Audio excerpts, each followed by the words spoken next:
Hello and greetings to all the dear aspirants. I hope आप सब लोगों की यूपीएससी प्रीलिम्स की प्रिपरेशन अच्छी चल रही होगी। बहुत सारे एमसीक्यूज आप अटेम्प्ट कर रहे होंगे, फास्ट पेस्ड रिवीजन चल रही होगी आप लोगों की। सो इसी चीज़ को लेके जो है ये सेशन मैंने प्लान किया है। अगेन अभी रिसेंटली जो है सीडीएस का एग्जाम होकर हटा है, जिसके अंदर बहुत ही अच्छी क्वालिटी के क्वेश्चंस निकल के आए हैं। जनरली ये जो एग्जाम्स होते हैं यूपीएससी के, जैसे कि जियो साइंटिस्ट के, सीडीएस के, इसे हम लोग बेसिकली जैसे प्रेम्बल को हम लोग key to the minds of constitution maker बोल देते हैं, ऐसे ही जो ये एग्जाम्स होते हैं हर साल होते हैं, ये बेसिकली एक की तरह काम करते हैं कि जो एग्जामिनर है उसका माइंड से पता चल जाता है कि किस तरह एक क्वेश्चन वो फॉर्मुलेट करने वाला है। सो बेसिकली आज मैं जो है ज्योग्राफी एनवायरनमेंट के क्वेश्चन यहाँ पे आपके साथ डिस्कस करने वाला हूँ। अगेन बहुत सारे इंसाइट्स आपको यहाँ से मिलेंगे, एज वेल एज आपकी रिवीजन में भी हेल्प हो जाएगी। जो भी आप लोग पेपर दे रहे हैं, आई वॉन्ट कि जैसे जैसे मैं क्वेश्चन आपके साथ डिस्कस करूंगा, आपने भी जो सेशन है इसको पॉज करना है और साथ साथ में इसको आंसर देने की कोशिश करना है। देखना है कि कितने क्वेश्चन आप जो है अटेम्प्ट कर पा रहे हैं, कितने क्वेश्चन सही हैं और क्या लॉजिक आप लगा पा रहे हैं।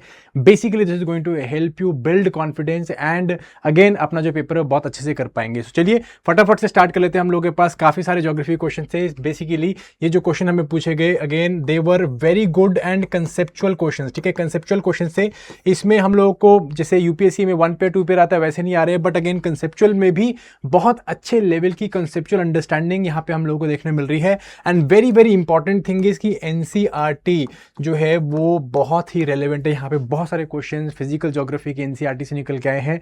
आई थिंक अगर आप प्रिपेयर कर रहे हैं एनसीईआरटी को हम लोग नहीं कर सकते। मैं हर बार बोलता रहा हूँ अपनी बाकी सेशंस में भी कि जो कंसेप्चुअल क्लैरिटी है उसको एनसीईआरटी के थ्रू जरूर करने की कोशिश करें अगर आप अपनी प्रिपरेशन को स्टार्ट कर रहे हैं।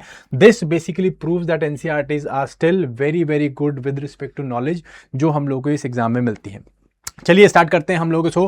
अगेन मेरे पास जो है ए सेक्शन है एंड मैंने जो है 66 से आपके ज्योग्राफी एनवायरनमेंट के क्वेश्चन स्टार्ट हो रहे हैं। Starting with first question, which one of the following pair of theories about the origin of the earth. ठीक है, ये एक तरह से चेतावनी है उन लोगों के लिए जो ज्योग्राफी के अंदर यूनिवर्स का चैप्टर छोड़ के आ जाते हैं।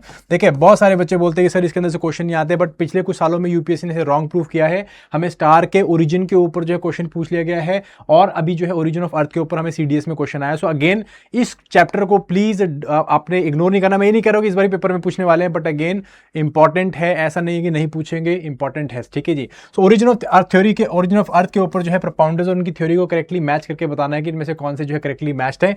Gases hypothesis given by Immanuel Kant, binary star hypothesis given by Russell, planetesimal hypothesis given by Chamberlin. ठीक है, ऑप्शन दे रखे हैं। अगेन अपना आंसर जो है मैं मार्क कर दो एंड मैं अब इसको आपको एक्सप्लेन करता हूं। देखो जो गैसेस हाइपोथेसिस है, this was given by Immanuel Kant and later जो है लैपलेस ने इसके ऊपर ऐड किया था, which became the nebular hypothesis, which is considered as one of the most acclaimed theories with respect to किस तरह से हमारा स्टार सिस्टम या सोलर सिस्टम जो है वो बना था।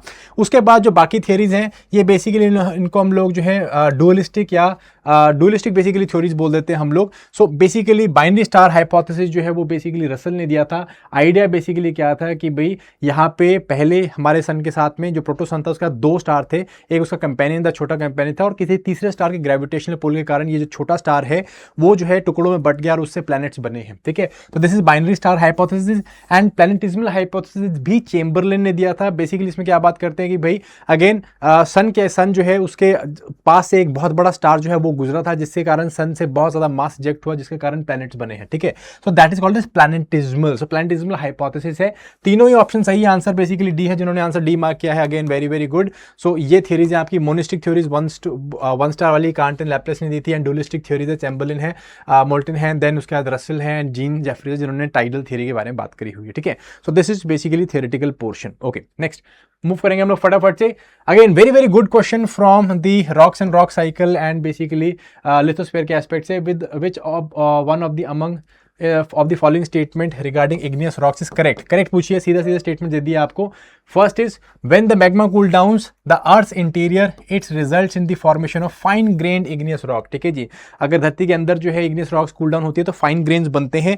Second aspect is basalt is a type of extrusive igneous rock. Most of the minerals and igneous rocks are silicates. Extrusive igneous rocks are often undergo lithification. ठीक है, अपना answer जल्दी जल्दी मार्क कर दीजिए।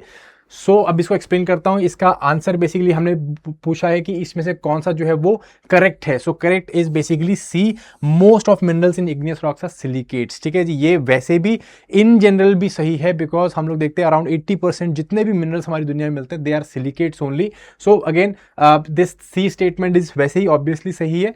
तो बाकी स्टेटमेंट गलत क्यों है? देखो भाई, जो इग्नियस रॉक्स होती हैं जब वो लाइक हम लोग धरती के जैसे नीचे से मैग्मा आता है, मैग्मा बेसिकली धरती के नीचे भी कूल डाउन होता है, धरती के ऊपर आके भी कूल डाउन होता है। जब सरफेस के ऊपर होता है तो इसे हम लोग एक्सट्रूसिव इग्नियस रॉक्स बोल देते हैं, एंड जब धरती के नीचे होता है तो हम लोग उसे इंट्रूसिव इग्नियस रॉक्स बोल देते हैं। ठीक है जी। अब जो इंट्रूसिव रॉक्स होती हैं बेसिकली वो क्या होंगी? वो धीरे धीरे कूल डाउन होंगी। धीरे धीरे कूल डाउन होंगी तो क्या होंगी? क्रिस्टलाइजेशन उनकी स्लो होगी और कंपैरेटिवली बड़े क्रिस्टल्स बनेंगे एंड कोर्स ग्रेन्ड होंगी, फाइन नहीं होंगी। सो पहला स्टेटमेंट जो यहाँ पे गलत हो जाता है, जिसका बेस्ट एग्जांपल आप देख सकते हो, दिस इज द ग्रेनाइट। ठीक है जी। देन सिमिलरली अगर मैं बात करूं ऊपर, है ना, सतह के ऊपर एक्सट्रूसिव इग्नियस रॉक, यहां पे क्या होता है? बहुत जल्दी कूल डाउन होता है, फाइन ग्रेन्स बनते हैं। बेस्ट एग्जांपल इसका क्या है? बसॉल्ट है। ठीक है जी। So basalt is a type of intrusive igneous rock, ये भी गलत हो जाता है। ठीक है जी। एंड ये जो एक्सट्रूसिव इग्नियस रॉक्स हैं, ये बोल रहे हैं कि lithification is a process of compaction, है ना, फिजिकल कंपैक्शन होता है। ये इग्नियस रॉक्स के अंदर नहीं होता है, याद रखना है आपने। ये होता है किसके अंदर? ये होता है सेडिमेंट्री रॉक्स के अंदर। जनरली जो एजेंट्स ऑफ इरोजन होते हैं, जैसे कि स्ट्रीम्स हैं या जैसे भी आइस है, वो क्या करती है? वो से रॉक्स को, जो प्री एग्जिस्टिंग रॉक्स हैं उनको या सेडिमेंट्स को उनको लेके चलती है, कंपैक्ट कर देती है, कंपैक्शन होता है। सो सेडिमेंट्री रॉक्स में लिथिफिकेशन होता है, not in igneous rocks. I hope आपको समझ में आ गया। कंसेप्ट भी साथ साथ में क्लियर करता हुआ चल रहा हूं आप लोगों के। So please, I think this is going to help you out. Okay, नहीं, नेक्स्ट चलते हैं हम लोग फटाफट से। याद रखना है, अगेन रूल ऑफ थंब दे देता हूं, अगर इनसाइड बनी है तो स्लो कूलिंग होती है, स्लो कूलिंग होती है, लार्ज क्रिस्टल्स बनते हैं। आउटसाइड अगर इग्नियस रॉक आउटसाइड है तो फास्ट कूलिंग होगी एंड स्मॉलर क्रिस्टल बनेंगे, कंपैरेटिवली फाइन होगा, ग्लासी अपीयरेंस होगा, जैसे बसॉल्ट का होता है। नेक्स्ट क्वेश्चन फटाफट से, consider the following statements regarding metamorphic rocks. Very unique, very important chapter आपका बन जाता है लिथोस्फीयर। अगर मैं यहाँ पे ट्रेंड्स की बात करूँ या इनसाइट की बात करूँ तो प्लीज इस चैप्टर को दोबारा रिवाइज कर जाना। मेटामॉर्फिक रॉक्स के ऊपर एक स्टेटमेंट दे रखिए, ऑर्थो मेटामॉर्फिक रॉक्स जो है they are formed from igneous rocks. Intense heating of intruding magma results in metamorphism is known as a dynamic metamorphism. So metamorphism के दोनों कंसेप्ट पूछ लिए हम लोगों को। समझ देखिए स्टेटमेंट देखिए, one only, two only, both, one and two, and neither one and two. Pause करिए, फटाफट से आंसर दे दीजिए इसका। सो बेसिकली इसका आंसर है कि हम लोगों के पास सिर्फ एक स्टेटमेंट सही है, ortho metamorphic rocks are formed from igneous rocks. So ये बिल्कुल सही है। दो तरह की मेटामॉर्फिक होती हैं, एक होती है ऑर्थो रॉक्स, दूसरी होती है para rocks, para metamorphic. Ortho बनती है जनरली इग्नियस रॉक से। आपको पता है मेटामॉर्फिक रॉक बेसिकली क्या होती है? प्री एग्जिस्टिंग रॉक से बनती है, राइट। सो इग्नियस रॉक से बनती है ortho metamorphic, and sedimentary rock से बनती है पैरा मेटामॉर्फिक रॉक्स। ठीक है। सो पहला स्टेटमेंट सही है। दूसरा स्टेटमेंट गलत क्यों है? बिकॉज मेटामॉर्फिज्म होने के लिए हमने क्या चाहिए? हीट, प्रेशर, या दोनों, हीट एंड प्रेशर दोनों चाहिए। ठीक है जी। जब इंटेंस हीटिंग के कारण मेटामॉर्फिज्म होता है उसको हम लोग बेसिकली बोल देते हैं कॉन्टैक्ट मेटामॉर्फिज्म। आप लोगों को याद ही होगा, रिवाइज करवाया हुआ है। अगेन, जो प्रेशर के कारण होता है उसे हम लोग बोलते हैं डायनेमिक मेटामॉर्फिज्म, और हीट एंड प्रेशर के कारण, स्पेसिफिक कंडीशन के कारण होता है, इसको हम लोग बोलते हैं रीजनल मेटामॉर्फिज्म। ठीक है। तो दैट इज व्हाई ये स्टेटमेंट गलत हो जाता है। It is actually contact metamorphism. ठीक है जी। ज्यादा डिटेल में नहीं जा रहा हूं, आप लोगों ने ऑलरेडी पढ़ा हुआ है, सिर्फ रिवाइज करवा रहा हूं। सो दैट इज व्हाई प्लीज ये मत कहना कमेंट्स में कि भाई बहुत फास्ट चल रहे हैं। Idea is to just give you a revision. And अगर आपको लगता है भाई स्लो चल या थोड़ा फास्ट चल रहे हैं तो आप यूट्यूब पे थोड़ा स्लो कर सकते हैं। अगर नहीं आपको लगता है स्लो है, थोड़ा फास्ट कर सकते हैं। साथ साथ में आंसर्स लिखते रहिए। Consider the following statement regarding volcanic cones. ठीक है जी। जो वोल्केनोज हैं जब वो ऊपर आके इरप्ट होते हैं बेसिकली, ठीक है जी, सो क्या बनाते हैं? वो इस तरह का वोल्केनिक कोन बनाते हैं। वोल्केनिक कोन क्यों बनता है, किस तरह की शेप होती है, डिपेंड करता है किसके ऊपर? मैग्मा के ऊपर, या जब सतह के ऊपर मैग्मा आ जाता है तो लावा बोलते हैं। It is nothing but molten rocks. ठीक है जी। ये किस चीज के ऊपर डिपेंड करेगा? ये डिपेंड करेगा कि ये मैग्मा या लावा कितना विस्कस है, विस्कोसिटी कैसी है। विस्कस मीन्स बेसिकली फ्लो के ऊपर कितना, या फ्लो कोई भी लिक्विड या कोई भी फ्लूइड जब फ्लो करता है तो उसके ऊपर कितना ड्रैग लगता है अपने ही मॉलिक्यूल्स का, उसे हम लोग विस्कोसिटी बोलते हैं। जैसे हनी जो है उसकी विस्कोसिटी हाई है, वाटर की कंपैरेटिवली कम होती है। तो वोल्केनिक कोन्स, ठीक है जी। Again, during volcanic eruption acidic lava cones are formed by highly viscous lavas. Viscous lava have high mobility and can travel longer distances. Acid lavas result in formation of high cones with steep slopes. Composite volcanoes are highest form of volcanic cones. So ये question आप कर ही नहीं सकते जब तक आपको basically volcanoes का बहुत अच्छा ज्ञान नहीं है, या आप जो है साइंस के स्टूडेंट हैं, ठीक है जी। ऑप्शन देखिए, फटाफट से आंसर दीजिए, फटाफट में मैं आपको बताता हूँ कैसे ये दोनों तरह के स्टूडेंट जो है इसको कर सकते हैं, ठीक है। ओके, सो आंसर बेसिकली इसका निकल के आता है 1, 3 एंड 4, दैट इज सी। क्यों, देखिए फटाफट से यहाँ पे मैं आपको बताता हूँ। फर्स्ट ऑफ ऑल आप अपना सेकंड स्टेटमेंट देखिए, viscous lava have high mobility and can travel through longer distances. तो जो साइंस का स्टूडेंट से पता है कोई भी चीज जो विस्कस ज्यादा होगी वो बेसिकली क्या होगी, स्लो मूव करेगी। तो ये स्टेटमेंट जो है आप ऑटोमेटिकली दिमाग से थोड़ा सा गलत कर सकते हो। तो सेकंड स्टेटमेंट गलत हुई तो आपका एलिमिनेट करके 1, 3 एंड 4 आंसर आ जा रहा है, ठीक है जी। बट अगेन अगर आप ज्योग्राफी के स्टूडेंट और वोल्केनिक इरप्शन या वोल्केनो के बारे में बहुत अच्छे से पढ़ा हुआ है, then I think this could be done. Again कैसे, क्योंकि एसिडिक जो लावास होंगे वो बहुत स्लो मूव करते हैं, स्लो मूव करेंगे तो बहुत ही स्टीप कोन्स बनाते हैं, स्टीप स्लोप्स बनाएंगे, ठीक है जी। स्टीप स्लोप्स बनेंगी तो इस तरह की जो स्लोप्स होती हैं, again they are basically called as composite volcanoes या स्ट्रेटो वोल्केनोज भी बोल देते हैं इनको हम लोग। तो ये बिल्कुल सही स्टेटमेंट हो गया है। अगेन हाई कोन्स बनते हैं, स्टीप स्लोप्स बनती हैं, बिल्कुल सही, ये स्टेटमेंट भी सही है। And high acidic volcano, high acidic lava sorry जो है, इट फॉर्म्स हाईली विस्कस लावा, ठीक है, बिल्कुल सही। सो बेसिकली क्या होता है, जितना भी जब मैग्मा होता है उसके अंदर जितना ज्यादा सिलिका ऐड होता रहेगा उतना ही ज्यादा वो विस्कस या एसिडिक हो जाता है। सिलिका जो है वो एसिडिक प्रॉपर्टीज देती है मैग्मा को, ठीक है कि नहीं। तो दैट्स वाई जो बसोल्टिक वोल्केनोस होते हैं उनके अंदर सिलिका कम होता है, दैट इज वाई वहां पे जो शेप्स बनती है हिल्स की या जो वोल्केनिक कोन्स है इनकी, वो क्या होती है, वो शील्ड के शेप की होती हैं और इस तरह से डिस टाइप की होती हैं। जबकि बेसिकली जो एसिडिक मैग्मा होते हैं उनके ऐसे वी शेप्स बनती हैं, ठीक है जी, याद रखना है आपको। और इसी के साथ में आपको एक बेसिकली ओवरऑल एक वो दे देता हूँ याद करने के लिए किस तरह से विस्कोसिटी के बेसिस पे। So this is basically higher जो सिलिका, जितना ज़्यादा सिलिका होगा एसिडिक उतना ही एसिडिक होगा लावा, उतनी ज़्यादा विस्कोसिटी होगी, उतनी स्टीप एंड हाई कोन्स बनेंगी। लो सिलिका जो है वो क्या होगा, बसोल्टिक या बेसिक लावा होगा, लो विस्कोसिटी होगी, ठीक है जी। And broad and flat shields बनेगी, ज़्यादा फ्लूइड या ज़्यादा रनिंग होगा, ठीक है, याद रखना है इस चीज़ को। Moving to the next question, consider the following statement again regarding weathering procedure, ठीक है। So weathering process, exogenetic process के ऊपर हम लोग बात कर रहे हैं, मैकेनिकल वेदरिंग के ऊपर। अब देखो सीधी मैकेनिकल वेदरिंग पे, वेरी स्मार्ट है, मतलब आप समझने की कोशिश करो। इनसाइड देखो साथ साथ में, इनसाइड जरूरी है, आप लोग जो पेपर में बैठने वाले हो इस बारी प्रीलिम्स में, इनसाइड देखो साथ साथ में कि भाई सीधे क्वेश्चन नहीं, सीधा टॉपिक नहीं पूछा है मैकेनिकल वेदरिंग। बहुत सारे टाइप होते हैं मैकेनिकल वेदरिंग के, एक्सफोलिएशन होता है, उसके बाद फ्रॉस्ट एक्शन होता है, उसके बाद थर्मल एक्सपेंशन होता है ना, तो उनके इफेक्ट पूछे हुए हैं, ठीक है। स्टेटमेंट देखो फटाफट से, more compact and highly consolidated rocks are least affected by freeze thaw weathering. This is basically freeze thaw weathering is nothing but frost action. Shattering of rocks is more common in hot deserts. Crystalline rocks are more prone to exfoliation, ठीक है जी। तो तीनों type में mechanical weathering पूछिए, which of the following statement is true, जल्दी जल्दी से अपना आंसर टाइप कर दीजिए। So the answer basically is yes, answer is D, all of the above. कैसे देखते हैं, ठीक है, फटाफट से। पहले है कि भाई जो ज्यादा कॉम्पैक्टेड रॉक्स होंगी, जो बहुत कॉम्पैक्टेड रॉक्स होगी, उनके अंदर बेसिकली क्या होगा, दरारें नहीं होंगी और उनका जो एडेसिव स्ट्रेंथ होगा बहुत स्ट्रांग होगा। तो उससे क्या होगा कि पानी जो है अंदर नहीं रिसेगा। पानी अंदर नहीं रिसेगा तो क्या होगा, जब ठंड होगी या फिर जब बेसिकली फ्रीजिंग टेम्परेचर होंगे तो वो बेसिकली वाटर जो है वो फ्रीज करके एक्सपैंड नहीं करेगा, सो एक्सपेंशन कॉन्ट्रैक्शन नहीं होगी, ठीक है जी। और इस तरह से इसके अंदर दरारें या थॉ नहीं पड़ेगा, ठीक है कि नहीं, याद रखना है इसको। सो जितना कंपैक्ट रॉक्स होते हैं, बेस्ट एग्जाम्पल इज, बहुत दुनिया में हमने बहुत सारी बसोल्टिक जो है रॉक्स देखी हैं जो अगेन हजारों सालों से खड़ी हैं, ठीक है। आईएस रॉक के बारे में अगर किसी ने सुना होगा ऑस्ट्रेलिया में, तो हजारों सालों से खड़ी हुई हैं। क्यों, बिकॉज वेदरिंग को बहुत अच्छे झेल सकती है क्योंकि कंपैरेटिवली ज्यादा कंपैक्ट होती है, ठीक है। Second, shattering of rock is more common in hot desert, बिल्कुल सही है। क्यों, बिकॉज हॉट डेजर्ट में क्या होता है, थर्मल एक्सपेंशन एंड कॉन्ट्रैक्शन होता है, ठीक है। दिन में गर्मी होगी तो एक्सपैंड करेगा, रात को जो है सर्दी होगी तो कॉन्ट्रैक्ट करेगा। एक्सपेंशन कॉन्ट्रैक्शन से क्या होता है, रॉक्स जो है चटक जाती हैं, शैटर कर जाती हैं। Third second answer is also सही। Crystalline rocks are more prone to exfoliation, देखो क्रिस्टलाइन रॉक्स जनरली कहां पे बनेंगी, वो बनेंगी धरती के काफी नीचे, जैसे ग्रेनाइट है, ठीक है, काफी नीचे बनती है। नीचे बनने से क्या होगा, ऊपर की लेयर्स का प्रेशर बहुत ज्यादा होगा, तो जब ये प्रेशर रिमूव होता है तो क्या होती है, जो नीचे की लेयर्स है इनसे प्रेशर जल्दी हटेगा तो क्या करेंगे, वो एक्सपैंड करती है तो क्या होती है, उनके फ्लेक्स से छिलके निकल जाते हैं, एक्सफोलिएशन बोलते हैं इसको, ठीक है कि नहीं। सो ये भी स्टेटमेंट सही है, आंसर इज डी, ठीक है। जिन लोगों का रिवीजन नहीं हो रहा, साथ साथ रिवीजन करवा रहा हूं बस, सो please I think this is this is going to help you out, okay। Consider the following statements about the cause of causes of ground surface inversion of temperature. अब यहाँ पे टेम्परेचर इन्वर्जन लिखा, smart है ना, ground surface inversion of temperature, ठीक है जी।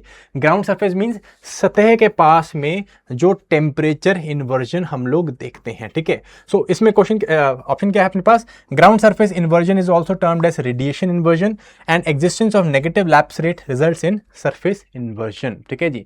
आपको बताना है which of the statements is और are correct.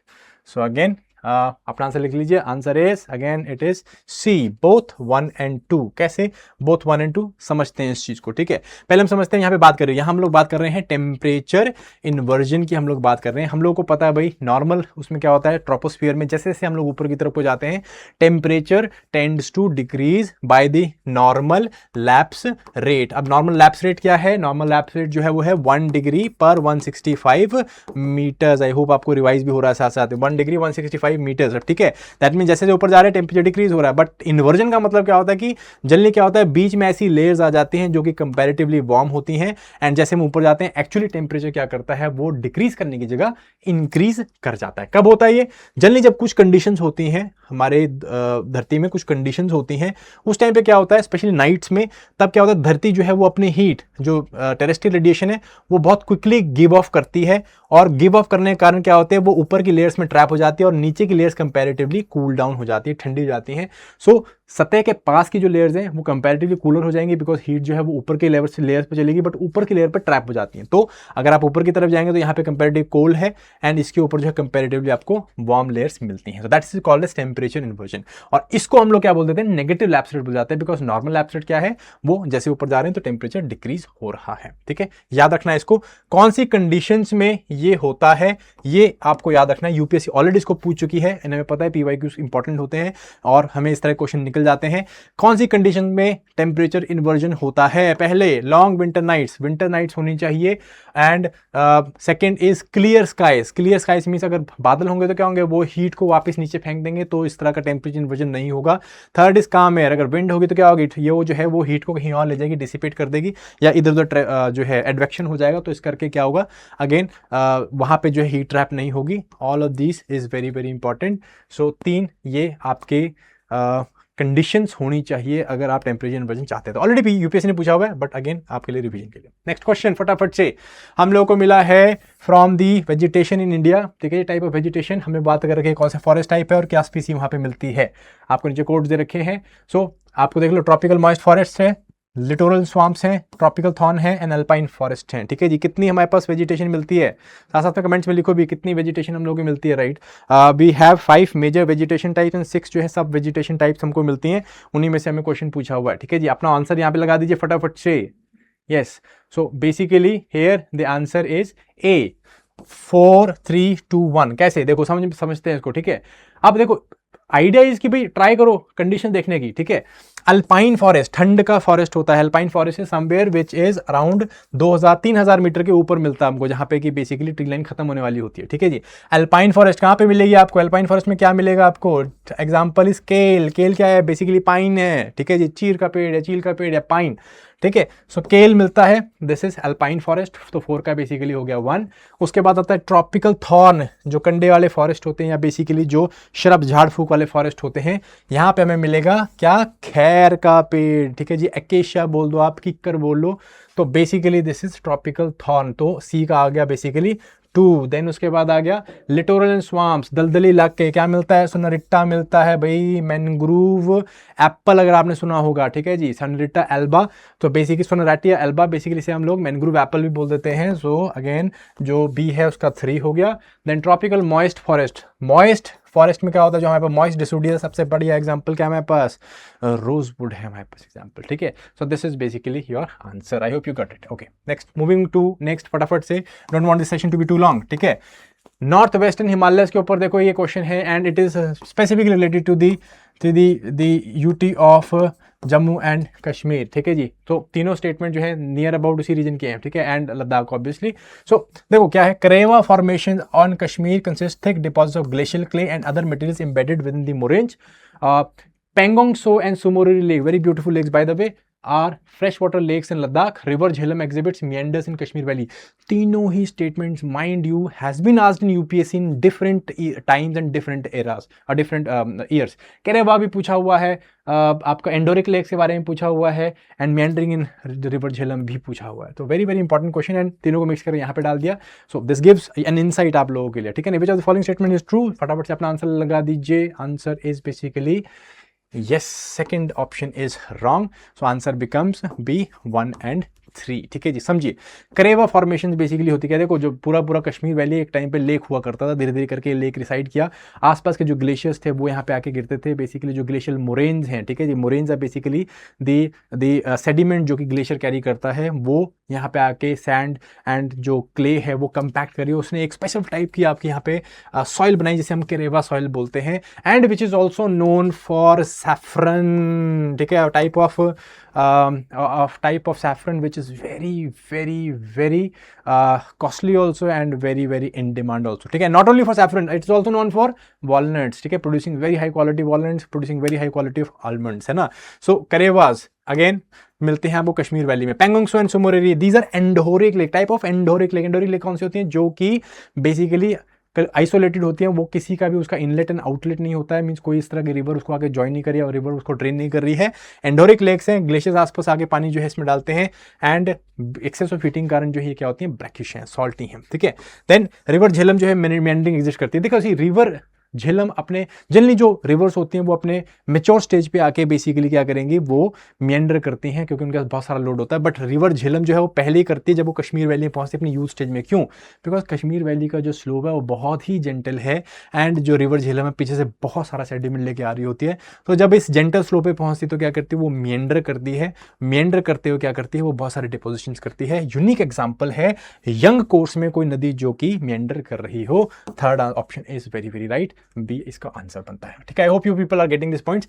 Next moving to 74th question. Consider the following statements about the type of droughts in India. ठीक है जी, अभी रिसेंटली जो है हम लोगों को IMD बोल रहे हैं कि इस बारी हीट वेव जो है बहुत ज्यादा होने वाली है, and along with the El Nino conditions हम लोग देख सकते हैं इस बारी गर्मी जो है ज्यादा पड़ने वाली है बॉस. ठीक है, so type of droughts in India. Meteorological drought occurs when mean annual rainfall is less than 75%. Agriculture drought is basically the moisture stress, extreme moisture stress. Soil moisture drought is also related to meteorological drought. Which of the following statement is और are correct? पूछिए जल्दी फटाफट से अपना option लगा दीजिए. So answer here is basically yes, it is all 3, D, 1, 2 and 3. Meteorological dot क्या होता है? बेसिकली जब किसी भी कोई भी इस तरह की मेट्रोलॉजिकल बॉडी एक पर्टिकुलर एरिया की, वो जैसे हमारी IMD है वो बताती है कि भाई किस लेवल की रेनफॉल जब पड़ेगी या कितने परसेंटेज पड़ेगी, उसको हम लोग ड्रॉट मानेंगे. ठीक है, तो हमारे अगर नॉर्मल से 75% कम पड़ती है रेनफॉल, या 75% पड़ती है, नॉर्मल से लेस है, तो again it is basically called as a meteorological drought. ठीक है, तो दिस इज बिल्कुल सही. एग्रीकल्चर ड्रॉट होता है कि जब सॉइल में मॉइस्चर में बहुत ज़्यादा स्ट्रेस हो जाता है और इतना पानी नहीं होता है जिस करके हम लोग यहाँ पे क्रॉप्स उगा सके, क्रॉप्स उग सके, उनको स्ट्रेस हो जाता है. तो ये भी बिल्कुल सही है. This called agriculture drought, and soil moisture से ही जो है मेट्रोलॉजिकल ड्रॉट को रिलेटेड है, तो दिस इज ऑल्सो सही. ठीक है जी, 4 तरह के ड्रॉट्स होते हैं, याद रखने हैं. मैंने पहले बताया आपको मेट्रोलॉजिकल ड्रॉट, कोई भी मेट्रोलॉजिकल जो बॉडी है वो इसको डिफाइन करती है. It can be 80%, it can be 70%, it can be 50%. हमने 75% किया हुआ है. ठीक है. हाइड्रोलॉजिकल ड्रॉट, जब हमारे सरफेस के ऊपर जो पानी के स्रोत हैं या जमीन के नीचे जो पानी के स्रोत हैं वो कम हो जाते हैं, बहुत कम हो जाते हैं, तो उसे हम हाइड्रोलॉजिकल ड्रॉट बोलते हैं. एग्रीकल्चर ड्रॉट इज कि जब मिट्टी में मॉइस्चर इतना कम हो जाता है कि एग्रीकल्चर को सपोर्ट नहीं कर सकता, this called as agriculture drought. Socio economic drought is basically जब पानी बहुत कम है जिससे कि ह्यूमन नीड्स को फुलफिल किया जा सके और जिससे इकोनॉमी में इफेक्ट पड़ता है एंड समाज में इफेक्ट पड़ता है, that's called the socio economic drought. तो 4 तरह के ड्रॉट्स होते हैं, याद रखने आपने. Moving to the next question. Next question can be done purely through logic, though it seems it looks difficult on the onset. ठीक है, मैच करना है हम लोगों को कि tropical forest research institute, rain forest research institute, then Himalayan forest research institute and forest research centre of eco rehabilitation, कहाँ पे इनके बेसिकली जो हेडक्वार्टर्स होंगे, लोकेशन होंगी, वो कहाँ पे होंगी. देखो समझने की कोशिश करो, जो एक्सट्रीम वेजिटेशन जहाँ पे मिलेगी उस वेजिटेशन का सेंटर तो वहीं बनाएंगे ना हम लोग. ठीक है कि नहीं? क्यों? अगर मुझे एप्पल के ऊपर रिसर्च करना है तो मैं कहाँ पे अपना सेंटर बनाऊंगा? हिमाचल में बनाऊंगा या फिर कश्मीर में बनाऊंगा. ठीक है कि नहीं? आइडिया ऐसा ही है. ठीक है, ट्रॉपिक. अब इसका आंसर बेसिकली पहले अपना आंसर दे दो. This is the code, you just can write the answer. So I will give you the answer now. Answer is basically C3241. ठीक है, consider this forest, tropical forest, tropics. कहाँ है tropics? Jabalpur में, Madhya Pradesh, bang on tropic of cancer, ठीक है जी। So tropical forest research institute has to be in tropics, ठीक है जी, Jabalpur. Then Himalayan forest research institute, Himalayan forest research institute जो है शिमला में होगा, और तो यहाँ पे कोई इस तरह का ऐसे एरिया है ही नहीं जहाँ पे हिमालयस लग रहे हो। Getting my point. Third, second हो गया, ठीक है। थर्ड इज आपका rain forest research institute, rain forest research institute has to be in Jorhat, ठीक है जी। जोरहाट कहाँ है? असम में है। अगेन ऑलमोस्ट सारा साल बारिश पड़ती है, बारिश बहुत ज़्यादा होती है, and that is why basically it is Jorhat. And forest research centre of eco rehabilitation, this has to be in Prayagraj. बचा है हमारे पास ये ऑप्शन। तो अगेन लॉजिक के थ्रू हम लोग इसे सॉल्व कर सकते थे, right. I hope you getting the point. Which of the following statement is about black soils? देखो भी black soils very very important. क्यों? बिकॉज हर बारी बहुत बारी क्वेश्चन पूछ चुके हैं यूपीएससी में, PYQs में। हमें आई थिंक सो लाइक 2021 में, मे बी 22 में हम लोगों को ब्लैक सॉइल को सीधा क्वेश्चन पूछा था। इजी क्वेश्चन था, दो this is not an easy question, tricky question है। कैसे? हमको पूछा इनमें से कौन सी स्टेटमेंट करेक्ट है ब्लैक सॉइल के रिगार्डिंग। पहला है black soil correct cover mostly Deccan plateau में मिलता है, also known as regur and generally clay deep and impermeable होती है। and since they are impermeable, rain fed crops are not grown in black soil। इनमें से कौन सी स्टेटमेंट जो है सही है? ठीक है जी, सोचिए इस चीज़ को। एंड थोड़ा सा भी अगर आपने अच्छे से एग्रीकल्चर पढ़ा है और एग्रीकल्चर को हमारे क्लाइमेट एंड हमारी सॉइल्स के साथ देख के पढ़ा है, तो बहुत इजीली आप आंसर कर पाएंगे। इजीली आप इजीली डिड्यूस कर पाएंगे अपने आंसर को। आंसर दे दीजिए फटाफट से। सो answer here is yes, answer here is a 1 and 2 only. Third statement is wrong. कैसे? देखो डेफिनेटली ब्लैक सॉइल जो है हमें कहाँ मिलते हैं? पेनिनसुलर प्लेट्यू मिलते हैं, जहाँ पे हमें बेसिकली बेसाल्टिक रॉक्स मिलती हैं पूरे डेक्कन में। वहाँ पे हम लोग को क्या मिलती है? ब्लैक सॉइल मिलती है, बिकॉज इसी बेसाल्टिक रॉक की वेदरिंग के कारण हमें इस तरह की सॉइल बनी है, ठीक है। तो most of the peninsular India has black soil. Answer is yes, sorry peninsular India कह रहा हूं मैं, डेक्कन प्लेट्यू, ठीक है जी। It is basaltic, yes, because Deccan is made up of basalt, है ना। Second, it is known as regur, बिल्कुल बोलते हैं हम लोग इसको रेगुर। क्ले ही होती है, yes, almost 60% of this soil is clay. Deep होती है, इम्परमिएबल होती है, यस। क्ले बेसिकली गर्मी में जब क्ले बेसिकली जब कंपैक्ट कर जाती है तो क्या कर जाती है? वो इम्परमिएबल हो जाती है, ठीक है, क्ले क्योंकि छोटे कण होते हैं, ठीक है। But since they are impermeable, rain fed crops are not grown well in black soil. इसका बिल्कुल अपोजिट है, ठीक है जी। हम बोलते हैं इम्परमिएबल है, बट क्या होता है जब भी बारिश पड़ती है ये सॉइल जो है क्या करती है? पानी सोख लेती है, और जब धूप पड़ती है तो ये तिड़क जाती है। It is also known as self flowing soil. तिड़कने के कारण क्या होता है? बेसिकली ये एक तो मॉइस्चर रिटेन करती है as well as self flow हो जाती है, एंड इसको हम लोग बहुत सारे रेन फेड या फिर जो है like less water intensive crops उगाने के लिए यूज़ करते हैं, ठीक है जी।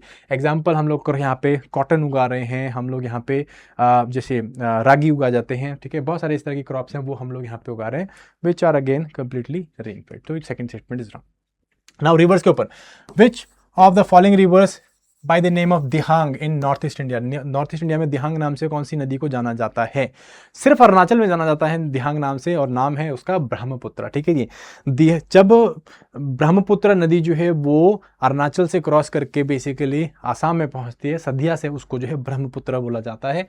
उससे पहले इसे दिहांग और पहले उसके बाद दिबांग बोला जाता है। पहले दिहांग बोलते हैं, फिर दिबांग बोलते हैं, एंड उसके बाद उसे ब्रह्मपुत्र बोला जाता है। तो answer basically is Brahmaputra. Brahmaputra insight यही है कि ब्रह्मपुत्र नदी जो है इंपॉर्टेंट है। पिछली बारी नॉट पिछली बारी, दो तीन साल पहले भी इसके ऊपर जो है यूपीएससी ने क्वेश्चन पूछा था इसकी ट्रिब्यूटरीज के ऊपर। इस बार भी क्वेश्चन पूछ लिया है, तो ब्रह्मपुत्र अगेन दिहांग जो है वो ब्रह्मपुत्र है, ठीक है जी। आंसर इज बी, ठीक है। So again only very few rivers are named after, like most of them are female named, but this is Brahmaputra male named, and basically Angsi glacier से निकल रहा है, ठीक है, तिब्बत से। उसके बाद बेसिकली चाहे अपना तिब्बत से होती हुई जो है दिहांग की खाड़ी से ये बेसिकली इंडिया की तरफ टर्न करती है, और उसके बाद अरुणाचल प्रदेश से होती हुई दिहांग पहले इसको बोला जाता है, फिर दिबांग बोला जाता है, फिर लोहित नदी इसको आके मिलती है, और सदिया में लोहित के ऊपर जो है हम लोगों के पास एक इंपॉर्टेंट ब्रिज है, this is Bhupen Hazarika bridge, also called as Dhola Sadiya bridge बोलते हैं इसको। हमारे देश का सबसे लंबा रिवर ब्रिज है ये, और इसके ऊपर भी क्वेश्चन अभी आगे मिल जाएगा आपको, ठीक है जी। लोहित दिबांग, लोहित मिलके जो है सदिया के बाद यहाँ पे से हम लोग ब्रह्मपुत्र बोलते हैं। बहुत सारी ट्रिब्यूटरी से आके मिलती हैं, जैसे कि धनसिरी है, सुबनसिरी है, कोपली है, मानस है, कामलेंग है, बड़ी सारी इसकी नदियाँ हैं। और इंपॉर्टेंट जैसे गुवाहाटी का जो शहर है वो इसके ऊपर बसा हुआ है। यहाँ पे एक इंपॉर्टेंट नेशनल पार्क भी है, काजीरंगा नेशनल पार्क, याद रखना है आपने। धुबरी के बाद जो है ये क्या करती है, ये बांग्लादेश में चली जाती है। तीस्ता नदी इसको आके मिलती है, वो भी इसकी ट्रिब्यूटरी है। सो प्लीज रिमेंबर दिस, ठीक है जी। This is your Brahmaputra basin. फटाफट से रिवाइज भी कर लेना इसको। Very much flooded almost every year, साल साल फ्लडेड रहती है, तो कई बार न्यूज़ में चलती है, ठीक है। नेक्स्ट 78 क्वेश्चन पासेस के ऊपर। शिपकिला पास जो है हाई ऑल्टीट्यूड पास है, कौन सी कहाँ पे लोकेटेड है? शिप किला। तो पासिस हम लोगों ने, मैंने आपको ऑलरेडी एक वीडियो में सारी पासिस करवाए हुए हैं। आई जाके मैं आई बटन वहाँ पे डाल दूंगा, आप जाके देख लेना उसको, पासिस सारे लिख लीजिए, ठीक है। Shipki La basically, Shipki La is in Himachal Pradesh. Himachal Pradesh में जहाँ से सतलुज नदी हमारे देश में एंटर करती है। सतलुज नदी निकलती कहाँ से है? राक्षताल से निकल रही है, राक्षताल के पास से निकलती है और बेसिकली हमारे देश में शिप किला के थ्रू एंटर करती है। So it is basically answer is Sutlej valley, Sutlej valley, ठीक है जी। सो आप लोग please write it down in comment section कि चुंबी वैली जो है वो कौन से पासेस के साथ एसोसिएटेड है, ठीक है जी, क्योंकि रिसेंटली न्यूज में भी चल रही थी। Okay, so I hope you got the answer. Answer is basically C, easy question था। नेक्स्ट मूव करते हैं। ड्यूरिंग केमिकल वेदरिंग, आप देख रहे हो, आप थोड़ा सा आइडिया लगाओ भाई कि यहाँ पे रॉक्स से जो है, रॉक्स मिनरल वाला चैप्टर, वहाँ से काफी सारे क्वेश्चन निकल के आ रहे हैं। Chemical weathering, when minerals in fields are change to kaolinite clay, the process is termed as. Carbonation बोलते हैं, चिलेशन बोलते हैं, हाइड्रेशन बोलते हैं, ऑक्सीडेशन बोलते हैं, ठीक है जी। So feldspar basically is sodium या पोटाशियम एल्यूमिनियम सिलिकेट होता है, एंड कायोलिनाइट जो होता है इट इज क्लेई वाइटिश जो आपका रॉक होती है, and it is basically actually hydrated version of aluminium silicate, ठीक है। So answer has to be hydration. So जब भी पानी लगता है, वाटर जो है ऐड होता है फील्ड्सपार में, तो दिस इज बेसिकली क्रिएट्स आपका कायोलिनाइट, ठीक है। बट अगेन इतना डीप में अगर आपने नहीं भी पढ़ी है प्रोसेस तो you might not know it. So answer is C, hydration. I hope जिन्होंने इसका आंसर दे दिया तो बहुत अच्छी बात है, जियोलॉजी वाले लोग हैं भाई, अगेन वंडरफुली डन, ठीक है। सो दिस इज फील्ड्सपार इज, जैसे सोडियम या पोटाशियम एल्यूमिनियम सिलिकेट्स होते हैं, एंड यहाँ पे जब वाटर ऐड हो जाता है this becomes kaolinite, it's a clay based on aluminium silicate. 80th question, जल्दी आ जाएंगे, लास्ट के कुछ क्वेश्चन रह गए। Which among the following pairs of national park are not correctly match? Not correctly match, Ranthambore Rajasthan, Gir, कुछ इजी थे, not very difficult. So Ranthambore Rajasthan known for lions और known for tigers, Gir Gujarat known for Asiatic lions, ठीक है जी। Asiatic lions की क्या हमारी, मैंने आपको एक रिसेंटली मैंने वीडियो करी जिसमें सारे बताए थे मैंने आपको कि भाई जो स्पीसी न्यूज़ में चल रही तो मैंने वहाँ पे गिर के लॉयंस के बारे में बात भी करी थी। Nandankanan Orissa, yes, and Keibul Lamjao, this is wrong, this is Arunachal Pradesh, ठीक है कि नहीं। So basically I hope you got the answer. Answer is basically D, and Keibul Lamjao this is in Manipur, known for its very very famous lake called as Loktak lake. And इस Loktak lake में क्या होता है, आपको फ्लोटिंग ग्रासेस मिलते हैं जिसे हम फुमडीज बोलते हैं।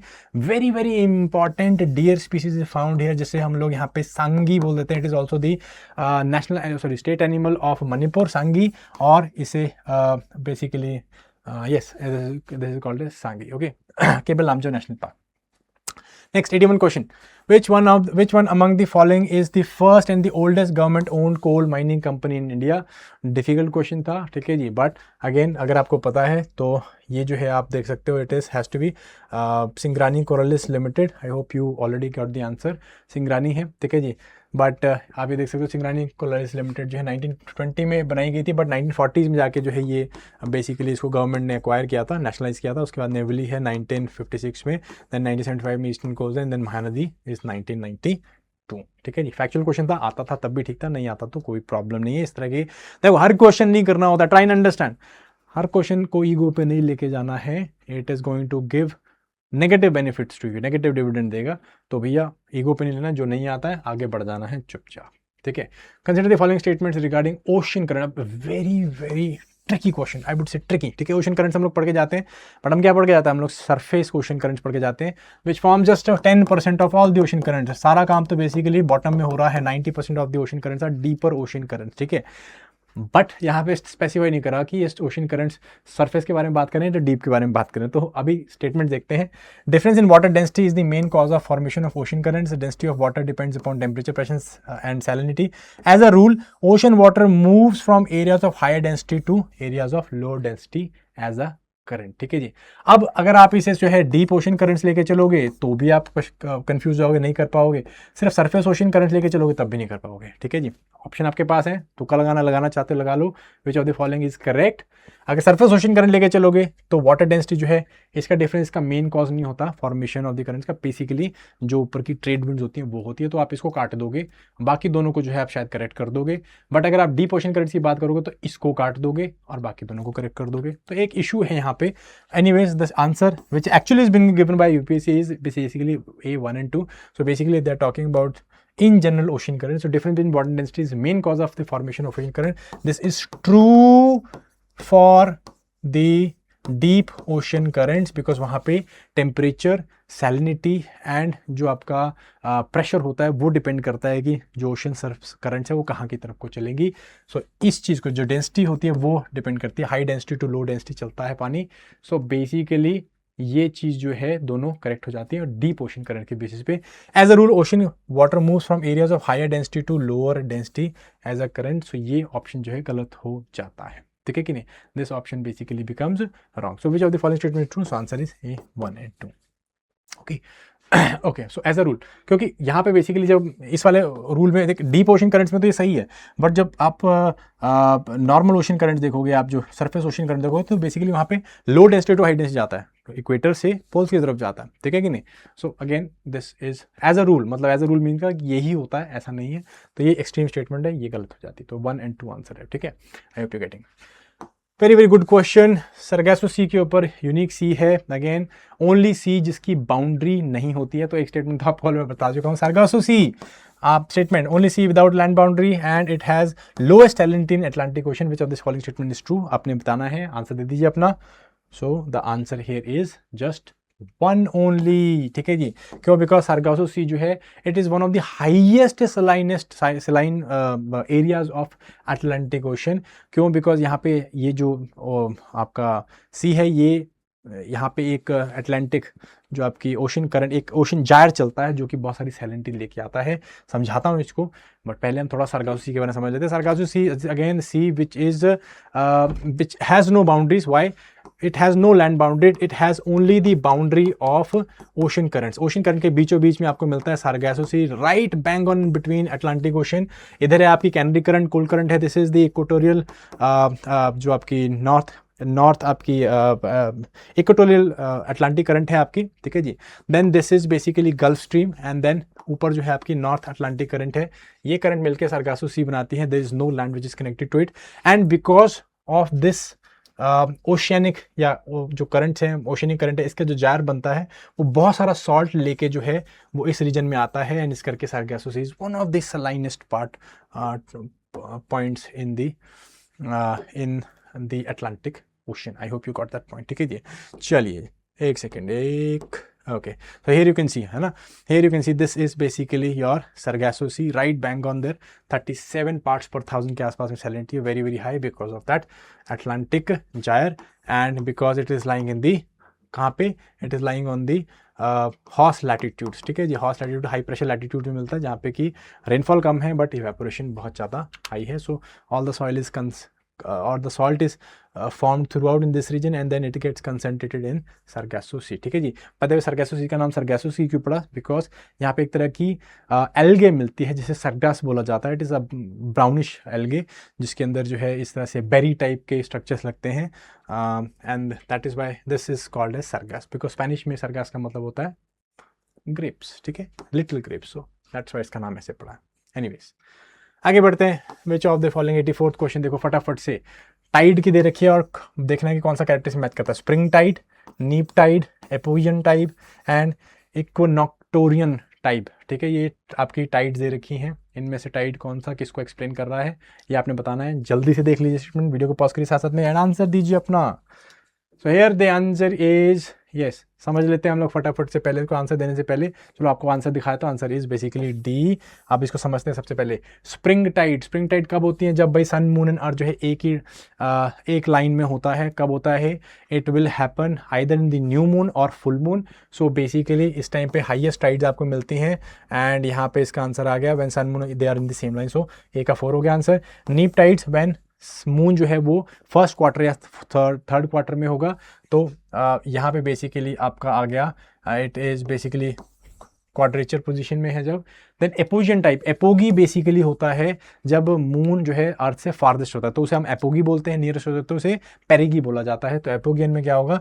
टाइड जो कि मून से सबसे फारदेस्ट टाइम पे मिलती है. And celestial spring type. So ये बेसिकली वर्ड निकला है इक्वानॉक्स से। इक्वानॉक्स का मतलब क्या होता है, जब बेसिकली इक्वानॉक्सिस होते हैं हमारी दुनिया में, दैट मीन्स जब सन की रेज डायरेक्टली इक्वेटर के ऊपर होती हैं। This happens in March and September. So tides occurring in the interval of 6 and months। So this is the answer, ठीक है जी। तो प्लीज़ आई होप आपको टाइड्स का फिनोमिना पता है। It's a very basic thing. If you know it, you know it. If you don't, please go and revise. Very, very important topic. फिर आते हैं हम लोग 85th question, which of the following pairs of major sea ports in India and their characteristics correctly match. Deendayal port is tidal port, Jawaharlal Nehru port is landlocked port, V O Chidambaranar port जो है it's an artificial deep harbour port also known as Tuticorin port, Paradip port natural shallow water port, ठीक है जी। इनमें से कौन सा सही है? स्टेटमेंट देखिए, आंसर दीजिए अपना फटाफट से। सो answer is yes, answer is A 1 and 3। गलत क्यों है? Jawaharlal Nehru port is not a landlocked port. Basically Mumbai के पास में पोर्ट है, नवा शिवा के पास में पोर्ट है, ये it's an open port, that's why this is wrong.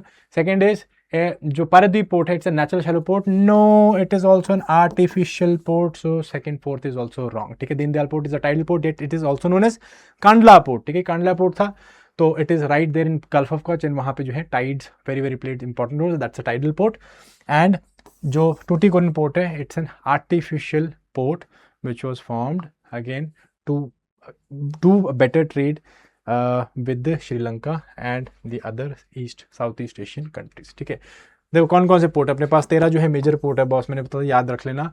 Artificial port कौन कौन से हैं? चेन्नई ओल्डेस्ट आर्टिफिशियल पोर्ट है हम लोग का। देन उसके बाद मैंने बताया कि चिदम्बरनार पोर्ट है, टुटीकोरिन पोर्ट बोलते हैं, ये भी आर्टिफिशियल है। पारादीप पोर्ट है ईस्ट कोस्ट में, artificial. And Jawaharlal Nehru port Nava Sheva, this is also an artificial port. And ये जो जवाहरलाल नेहरू पोर्ट है it was formed to relieve the pressure from Mumbai which is one of the biggest container handling capacities port in our country. Then उसके बाद मैंने आपको बताया, ठीक है जी, टुटीकोरिन हो गया हम लोगों का। उसके बाद Visakhapatnam is one of the deepest and natural ports, very rare हमें जो है ईस्टर्न कोस्ट में जो डीप पोर्ट्स मिलते हैं, but Visakhapatnam is one of the deepest and landlocked also. Haldia one of the oldest riverine ports of our country, that is the ports with in our country, okay. Then coming to the second last question, which among the following tribes inhabit Andaman and Nicobar islands, के ऊपर मैंने आपको एक already video करके दिया भी हुआ है, अगेन मैं इसको टैग कर दूंगा, please go and check it out. So Andaman and Nicobar important है, बहुत बड़ी न्यूज़ में चल रहा है, ग्रेट निकोबार प्रोजेक्ट के कारण है। क्वेश्चन हम लोगों को देखने मिल गया इन अ डिफरेंट टाइप, दो हमें यहाँ पे इनके ट्राइब्स के बारे में पूछ लिया है। सो बेसिकली आपको पता है अंडमान निकोबार आइलैंड सम रफली अराउंड 300 समथिंग जो है यहाँ पे आइलैंड्स मिलते हैं, ठीक है जी। बेसिकली 4 मेन आइलैंड्स हैं अंडमान में, north middle south little, and उसके बाद निकोबार ग्रुप में आपको car little and great Nicobar मिलते हैं। पूछा गया है कौन से ट्राइब यहाँ पे मिलते हैं अंडमान निकोबार आइलैंड्स में, और आवाज जो ओंज, जोरावाज एंड सेंटिनलीज। आंसर बेसिकली इसका दे दो, मुझे पता है आप लोगों को पता होगा, answer is C 1, 2 and 3 all of the above, ठीक है जी। सो बेसिकली जो जरावाज हैं they are primitive tribal groups है, वेरी वल्नरेबल ट्राइबल ग्रुप्स भी हैं हमारे देश में। जरावाज हम लोग को जो है मिडिल एंड साउथ अंडमान में मिलते हैं। इसके अलावा जो सेंटिनलीज हैं they are also very very primitive tribal group, and यहाँ पे जो आइसोलेशनिस्ट पॉलिसी है वो हमारा देश फॉलो करता है। It is right there in the north central island just off the coast of the Port Blair off the coast of South Andaman. And जो ओंज हैं वो आपको लिटिल अंडमान में मिलते हैं। इसके अलावा निकोबार में भी आपको शॉम्पिन एंड निकोबारीज ट्राइब जो हैं वो मिलती हैं, ठीक है। तो ये हमारे पास ट्राइब्स है, याद रखना है। इसी में हम लोगों को जो है हमारे देश का ओनली जो है active volcano that is Barren volcano middle Andaman के राइट में हमें मिलता है। Barren volcano is active, Narcondam this is extinct, और आप कह सकते हो कि हाँ एक्सटिंक्ट वोल्केनो, ठीक है कि नहीं। This is and great Nicobar, this is the southern most island in the Indira point, this is the southern most point. यहाँ पे ग्रेट निकोबार प्रोजेक्ट चल रहा है, एंड यहाँ पे हम लोग के पास नेशनल पार्क भी है Great Nicobar, very very important for salt water crocodiles as well as sea dugong. मैंने करवाया सी डुगोंग को अभी जब हम स्पीसीज की बात कर रहे थे। Last but not the least, I am not going to take too much of your time, last but not the least of the following statements about the bridges of India is not correct, not पूछा है, ठीक है जी। हे अटल, देखो bridges news में चल रहे थे, सेतु भारतम हम लोग प्रोजेक्ट चला रहे हैं, ठीक है जी, भारतमाला प्रोजेक्ट चला रहे हैं, रोड इंफ्रास्ट्रक्चर एंड कनेक्टिविटी के ऊपर काफ़ी ज़्यादा काम किया जा रहा है। पिछले कुछ सालों में बहुत सारे ब्रिजेस हम लोगों ने बनाए हैं।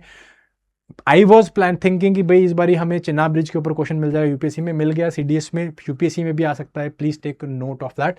आंसर देना है Atal Setu also known as Mumbai trans harbour link is India's longest sea bridge, Chenab bridge is world highest railway arch bridge, Bhupen Hazarika Setu अभी पीछे मैंने बताया आपको is in Lohit river, new Pamban bridge is an arch bridge. इनमें से कौन सा स्टेटमेंट सही या गलत है? ठीक है जी, सोचिए बताइए। Answer is D, this is wrong. New Pamban bridge जो कि बेसिकली मेनलैंड इंडिया को रामेश्वरम से कनेक्ट कर रहा है, ये बेसिक पंबन आइलैंड से कनेक्ट कर रहा है basically. This is wrong, it is actually a vertical lift bridge है, सो दिस इज रॉन्ग। और भूपेन हजारिका ब्रिज अगेन मैंने बताया था आपको, लोहित नदी के ऊपर है, सदिया के पास में, तो इसे basically this is the longest river bridge of our country.